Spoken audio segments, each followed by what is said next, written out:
Hey all, welcome back to another Yu-Gi-Oh! Duel Links video, and today the Paradox Brothers were released and I have updated my farm deck to farm them, and I've already unlocked them. So I think first of all, why don't we just go jump into the page and we'll check out what they have to offer here. So basically, this event is you only really need to get 1.8 million, which is pretty low compared to the 4 million that we had to get before. But I'm already at 324,250.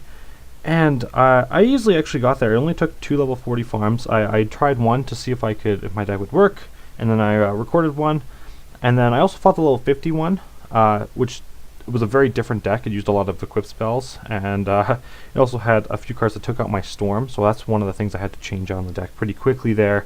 But ultimately, I think I came up with a deck that's actually pretty good. For farming, fairly easy, very consistent, super consistent I would say. And now we're up to the ultra rare, and then we get this guy. 3,000 defense vanilla for my normal monster deck, plus it's a spellcaster, so it's going to get buffed even more. I think this is awesome. I cannot wait to get this. I wish I could get more. Let me keep moving up, more orbs. Then we got a deck math that's available here, pretty cool. And then just moving on, here's the big card that I think is going to be really great. That isn't really following their theme, but it's an awesome card for them to introduce. This is going to power up all your Fiend monsters, so Fiend decks are going to be so much better with this. Also, it kind of has synergy with Arch Fiends, which is, I think, very, very few. Like, Summon Skull counts as an Arch Fiend, so that's about all you can only use for that. Some more gold, some more orbs. I'm pretty happy with that. And then you get the exclusive icon if you make it to 1.8 million.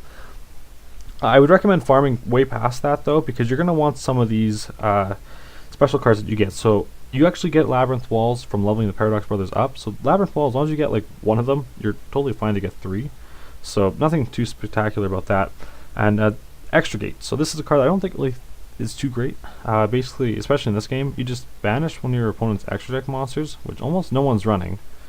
And if you don't actually match that, you lose a card, so not exactly great there. But DNA Checkup I think is actually amazing. So select one face down monster you control. Your opponent declares 2 attributes. Reveal the selected monster. If the attribute is one of the declared attributes, your opponent draws 2 cards. If not, you draw 2 cards. So that's pretty cool. So that can help you like deck out or like gain cards depending on, like, your opponent might declare wrong just so you have to draw the 2 cards because they might be close to a deck out or something like that. Actually really powerful. Then we also have a damage gate. So this allows you to special summon a monster when you take battle damage, and the special summon monster from your graveyard has to be equal to or less than the damage you took there for its attack. Pretty good. I could see a few decks taking advantage of that. And then finally we have Dimension Gate, which is just like a worse interdimensional matter transporter in my opinion, where basically you can just banish a monster you control while this card's face up on the field. If you get a direct attack declared against you, you can then destroy this card and then special summon the monster back, which I don't really see anything with that unless you're trying to go for as many removal effects as you can. Then I guess this could kind of be good, but the main 2 cards, because I do believe, is probably the Labyrinth Wall you want to farm from him, and the DNA Checkup. Maybe also the Damage Gate, but you know, the Paradox Brothers are known for this, so that's probably going to go on the thumbnail. So they are basically the main rewards, but we can also jump into level 40 and we can see what else they're kind of offering. That's one you're going to want to farm. It's easy enough to farm them. So some rare rewards that you can get is just the Labyrinth Tank. Nothing great there. Just a fusion monster. Then you also got some really crappy level 5 monsters. But you also get a Beast King of the Swamps, which is just like a fusion substitute, so you can really easily get some fusion substitute cards. Alright, and then why don't we go check out our deck? So I'm using the Taya farm deck that I've been using for quite a few farms now. But this deck focuses on the Unhappy Girl, which I only have 2 of, but if I could, I would get a 3rd Unhappy Girl, which basically I tried to do, but I'm tired of spending my gems and not getting any of them, and same with Crystal Seer. I think this deck still completely works, and actually kind of helps with the balance, because that allows you for more of a trap card lineup, which is kind of needed against these guys, because they use a lot of powerful monsters, and you want to put them in defense position, and you want to keep gaining life points. So I think 3 Enchanted Javelin is almost a necessity, and at least 1 Windstorm, and then I also have 2 Security Orbs. Just kind of help out with that. They don't ever destroy it, but it just helps putting your opponent's monster in defense position. So that's pretty key there. And then the same engine still applies, where you just use Piranha Army, which inflicts double damage when it attacks directly, with your secret pass to the treasure, allowing it to attack directly, and you just use your Blue Eyes ultimate and you just send over its attack points using Gift of the Martyr.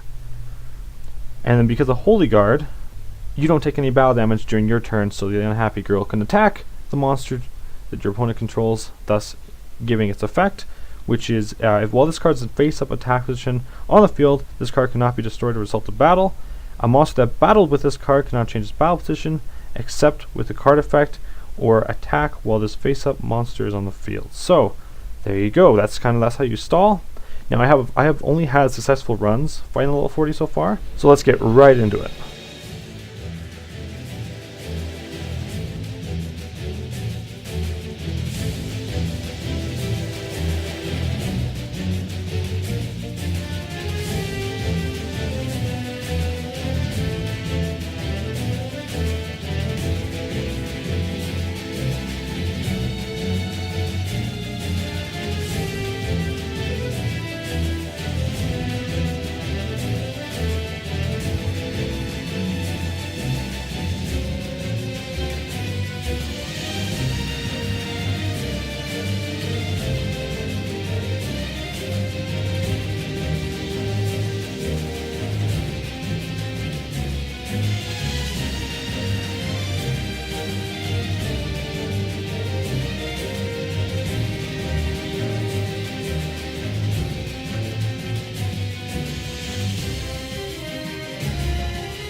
there you guys have it. I got 3 super rare cards out of that. I could not believe it. The first time I didn't get any, this time I got 3. I was super impressed.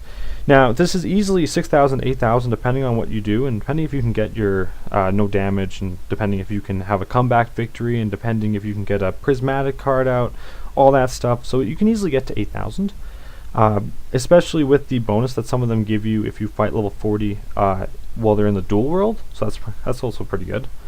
But yeah, let me know what you guys are thinking about this event. Let me know your success. And let me know if you have any questions, comments, concerns, insights, need any advice. Hit me up in the comments section below. Hope you enjoyed. Hope this was informative enough for you. Best wishes with this event. As always, peace.